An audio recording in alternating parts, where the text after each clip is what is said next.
Aujourd'hui, depuis 16h47, les femmes travailleront gratuitement jusqu'à la fin de l'année. L'inégalité salariale discrimine encore et toujours les femmes, à poste, diplôme et responsabilité égales. L'égalité est un combat universel car elle émancipe tout le monde. C'est la première des batailles pour lutter contre les stéréotypes de genre. L'inégalité salariale est l'origine de toutes les inégalités en termes de plan de carrière, de retraite, de congé à l'arrivée d'un enfant, de précarité.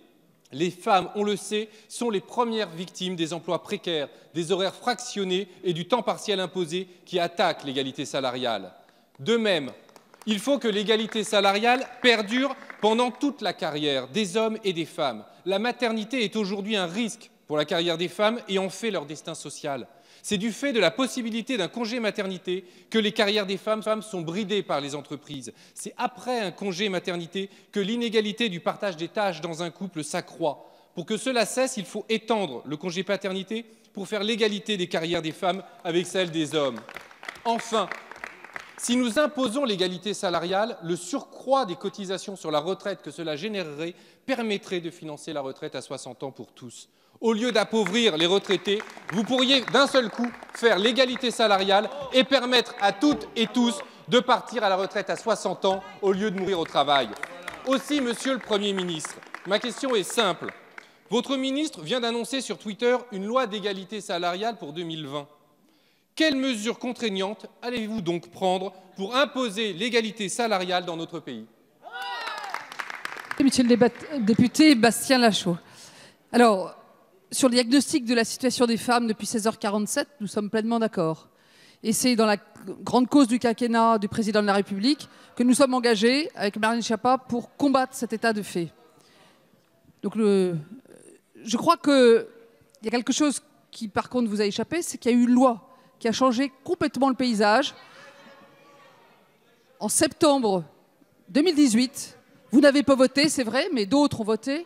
La loi pour la liberté de choisir son avenir professionnel. Un des 4 volets essentiels, c'est l'égalité salariale et de carrière. Car vous avez raison, à salaire égal, il y a 9% d'écart. Sur la carrière, c'est encore 25% d'écart. Sur la retraite, c'est 31%. C'est injuste, c'est inéquitable, c'est scandaleux. Et en plus, c'est un manque de performance économique puisque toutes les entreprises qui ont l'égalité sont dans la performance économique. La loi, elle a créé une obligation de résultat. On est le premier pays à faire ça, une obligation de résultat pour les entreprises. Deuxièmement, elle a créé un index de l'égalité pro conçu avec les partenaires sociaux et avec des entreprises pour obliger à avoir une photographie et surtout avoir une transparence et permettre le progrès. Encore ce matin, j'étais avec des groupes de femmes, des réseaux de femmes, toutes saluent de façon unanime cet index qui permet de faire prendre conscience dans les entreprises du problème et de progresser. Troisièmement, ce qui est déjà applicable depuis le 1er mars de cette année, c'est pour les entreprises de plus de 1000 salariés. Mais au 1er mars de l'année prochaine, ce seront toutes les entreprises de plus de 50 salariés. C'est 40 000 entreprises, c'est 4 millions de femmes concernées. Et aujourd'hui, depuis ce matin, il y a un simulateur en ligne qui permet à toutes ces 40 000 entreprises, les PME, de le simuler. Là aussi, on l'a bâti avec elles, on le simule. Il y a un momentum, on peut réussir cette bataille dans le pays. On a 3 ans pour réussir, nous réussirons ensemble. Et là, c'est un combat que tout le Parlement pourrait mener. Merci, Monsieur Lachaud. Bien, merci de cette réponse, mais mettez-vous d'accord dans le gouvernement. Si la loi de septembre a tout réglé, pourquoi Marlène Schiappa annonce une nouvelle loi? Je ne vous parle pas de mesurettes, je vous parle de mesures contraignantes.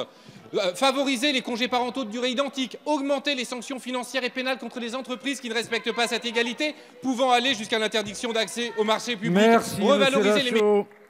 Bien, ce qui est sûr ici, c'est qu'aucun sexe dans le monopole du verbe bruyant.